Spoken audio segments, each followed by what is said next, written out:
One, two, three. Welcome to the show. Get familiar. Get familiar. Welcome to Win Big with Clinton Sparks. It's time to get familiar. Offset is live. Round of applause for Offset. Yo, can you hear me? There he is. When you first started out, before we all knew you, who you guys were as the Migos, before the whole world knew you guys were, when you were just starting out, what was the plan that you guys, did you guys make a plan to get, what was the plan? Was it to get a record deal? Was it to go out on your own? And how did you plan to accomplish this plan that you guys had? Like, how did you set it up? I'm gonna be honest. Our plan was to we started off in 8th grade, going to 9th grade. And our plan was to just take over where we was at. Like, we just wanted to respect from the people at school. And then once we started getting that little respect, we didn't really want to go straight into a record deal because we just felt like early on that we had the talent. Right. And it was like, it kind of was unheard of to be signed straight to a label. And especially we was coming out of Gwinnett County, the north side. It wasn't the core of the city of Atlanta.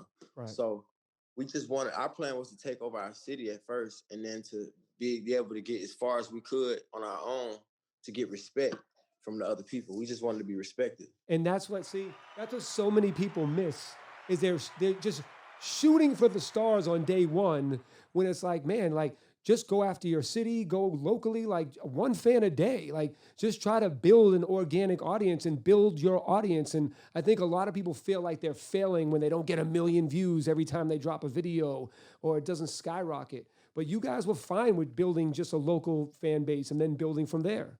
You got to start step by step. It was it was unheard of for us. We knew we had it, but we didn't have the high expectations. We just wanted to do it step by step and gain as much people because we knew the longevity is always better than the quick right there. Right. And speaking of longevity, you guys have been around doing it for a while. What's the biggest mistake you made in your career that you've now learned to correct? Like, what is something early on that man, I keep messing up, and then you figured it out? Not understanding business fully, not paying my taxes early on. I didn't have no knowledge. I wasn't nobody really telling me about it. Right. You know what I'm saying? Financial literacy is very important to understand that because, you know, a lot of people, I think I seen you today, like spend 85 G's on a bag. It's like, man, what the taxes is paid and everything. So, but that's one of the things I had learned because I didn't understand why I had to give my money to the government. Right. When I worked hard for it. When I didn't have none, I couldn't give you none. So I had to learn and I was backed up. So with that was probably like 2015, 2014. That was my worst thing in my career. But you figured it out, and now we got it together, and we're doing it right now, right? Yeah, we're doing it right. And now we're winning big. Now we're winning big, ladies and gentlemen. Offset's a very original guy, from fashion to your style. What do you recommend for new artists? Because you know there's a bunch of people that try to rip you guys off, right? So it's like everybody's just copying. Here's what I think the music industry is now. There was a time, even when you were starting out, that you'd go in there and you'd make something original and dope, like, hell yeah, this shit's hot. Nobody's doing this. Nowadays, It feels like people go on auto-tune, cut a record and be like, yo, this is dope because it sounds just like fill in the blank, right? They measure their dopeness because it sounds like something that's already dope, right? So what do you recommend for a new artist? How do they brand themselves like how you have so great? We never looked at nobody else because we just didn't feel like we were somebody else. And we practice on our craft and just try to be yourself, be organic, because the world is set before yourself. After a while, that's why some of the guys don't last so long, because after a while, you get exposed and you'll just look like you just copying. The thing is, focus on yourself and to know what you want to do with your craft. Like with me, I wasn't really good on choruses my first 4 years of my career, 3 years of my career, because I didn't feel like I could do it. I didn't feel like it was good. And I just had to keep practicing on it, and end up having a super hit record that went #1 on my first release of a chorus song. So I never thought like, maybe if I sound like this person or this person, it'll work for me. I just kept trying to work on it, and then it paid off. I like being original, especially with fashion too, because at the end of the day, it's what you like. And then I come up from Gwinnett, the north side. We come up, and it was a thing to be fresh. Like it was crazy in high school. Like if you had on fake Jordans, like if you walk in our cafeteria from 9th to 12th grade, people would jump on the table and just point at you like, "Oh, look at them, Jay." Right. It was a thing to be fresh growing up for us. So when it comes to the style and originality, I just don't like to look like nobody else. I like to just put myself, and if I like it, I know somebody else gonna like it. Yeah, it's something that I preach, especially to the youth, and I know how much you care about the youth because you do a lot of initiatives that care for the youth. But one thing I've always, even when I was young, I've always been like the guy that I was always Clinton Sparks get familiar. You know what I mean? Like I didn't join these crew over here or get down with this DJ collective. It was just me. Because if I'm down with that one person, it feels like I'm enemies with those people, and I want to be down with everybody, right? So All one right. of the things was like I never subscribed to what the majority thought was cool. Because I used to think like I'm cool. So if I think this is cool, then it's cool. Like, why would your opinion be cooler than mine for me?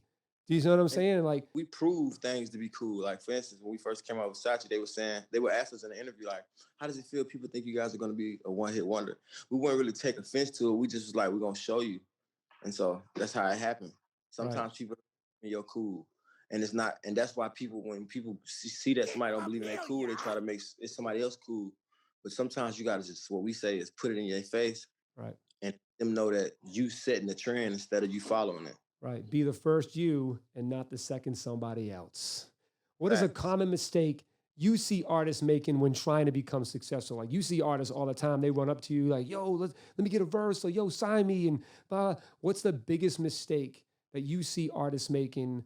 One, just in general, and two, like how they may approach you. Because you're an executive too. So like you sign people. So you Right. can make somebody's career. So like what's the wackest thing that you think people do when coming up to you, trying to get you to believe in them or trying to get you to be interested in working with him? I don't really think it's whack, but I just think it's certain things you should go about in the time we are. Coming up to me and busting a verse out ain't the proper way because it's not the 90s. Another thing I don't like is if somebody does that and it sounds okay, and then I say, what's your social? And you don't have one. It's like you're wasting time. It's like you wasting your time and mine, everybody's time. Or if you have a CD, 80% of cars don't have a CD. You don't have a hard drive where I can plug something in and be very brief. And I'm gonna be honest, like I seen people coming up, T.I., Walking Flock of Flame. We just let them know who we were. Hey bro, look out for us, we the Migos. We never was like, yo, yo, yo, yo, yo. And then later on, same faces that remember you, respect you a little different. So when they do see you starting to come up, they're like, oh, you might have artists reach out like, yo, let's do something. Mm-hmm. And this somebody, and then I've had a time where I tried to shake an artist's hand. I don't even want to say his name, put him out there. I tried to shake an artist's hand before I got on, and he didn't even shake my hand or even acknowledge me. I was right in front of him.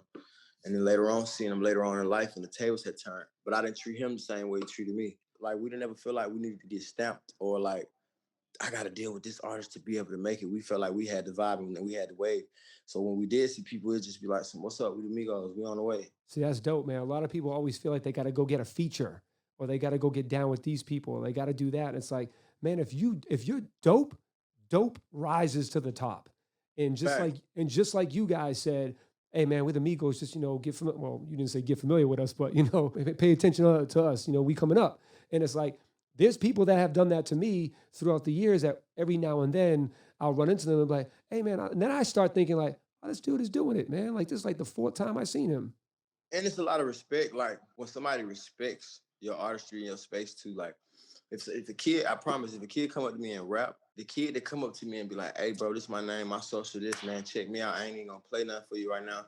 I just want you to, if you can, just check me out and walk off." My respect is so high to that person by just the way they presented themselves. Because I feel like, because me, you got some confidence in yourself. You ain't pushing it on me. You ain't forcing it on me. Like, listen to this. It's like, check me out. You'll see me. Right. All love. And it's just appreciate it, bro, for even speaking to me. What about the person though that hears what you're saying right now and is thinking to myself, man, this is my one shot. I may never get this close to Offset again. I may never have this opportunity. If I just introduce him, he ain't gonna remember me. The dude's busy. He's thinking about other things. He ain't gonna remember my name if I say it. What do you say to that dude that's like, this is my shot. I gotta rap for him. I gotta tell him why I'm super dope and he needs to work with me. We got to be in reality. If wherever you see me, it's not like a private thing. So like you just come off rapping in the middle of nowhere. I can't. I'm a real artist, so I want to hear the production. Right. I want to hear how you sound on because people sound great. Like it's some freestyle guys, right? That they can freestyle and tear you apart, and their voice sound great in the air. But then on song, it doesn't really relate. And I don't like to play with people because I know I didn't play about my craft. So you rapping to me, and I'm not gonna act as if I'm gonna let you know how to go about it the next time if you come across me or anybody else, because of the life and the time we're in right now. Because I don't like to give no fake advice or be like, oh yeah, that's hard, bro. Right. Which is because you like to help people win big, which is why you're on the show.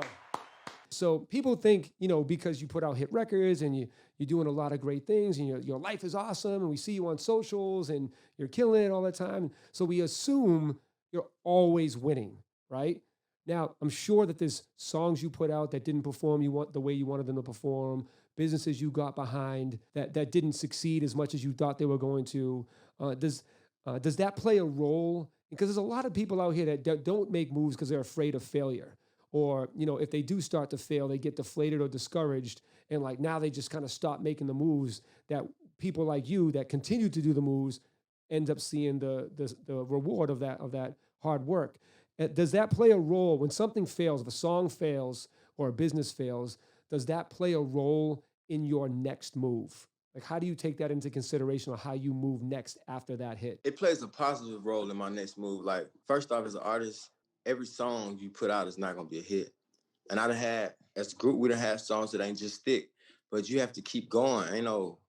It's no other choice. All right, this ain't work, but this gonna work. If this ain't work, this gonna work. If this ain't work, this gonna work. If you look up the history of all the greatest, they've always had a freeze and a pause. Everything ain't up. There's no artist, Michael Jackson, the biggest in the world. There's no artist that just had a straight, full out career till they passed away. Right. No. So it come with the game, and it's not for the weak-minded, because you got to think, everybody looking at you, everybody watching. Some people can talk about and say comments and make you feel crazy. I stay away from comments personally because I just don't feel like you're in my personal life. So, and I don't feel like you're a personal fan. Right.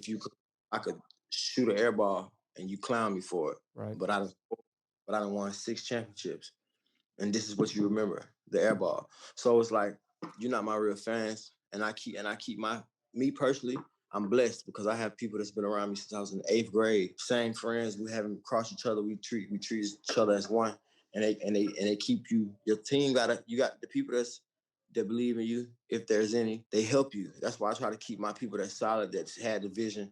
Like before I was here, these same people was out walking in the club when it was 7 people in the club, and I didn't get paid a dime. I was actually paying to perform in the club. Mm-hmm. So like failure just be like a laugh for me, because it's like I could do better. Right. I always I could do better. It's not no, dang, this ain't working. I'm never scared to fail, because the failure is what make you succeed. Right. And you plan for failure. Even in business, even in like the Jeff Bezos of the world, like his Amazon one was what it was 10 years ago, 15 years ago, what it is now. You know what I'm saying? Everybody in business, big power moves, big brands, it don't matter what brand it is, had a time period where it wasn't working. Dream going. It's a part of it, especially with art and being an artist, man, it's a dream. You got to understand, realize it. So ain't nothing in a dream real, right? So when you starts becoming real, you got to stay at it, because it's not real. That's how I be looking at things, like, oh, dang, this song ain't do nothing, but look where I'm at. I'm not supposed to be here, so I am supposed to be here. So I just keep going with it. Can't let that stop you. Nope. One of the artists, Shake My Hand, was one of my favorites during the time, from Atlanta. It crushed me, but it was like, all right, I'm gonna catch him. Are you guys cool now?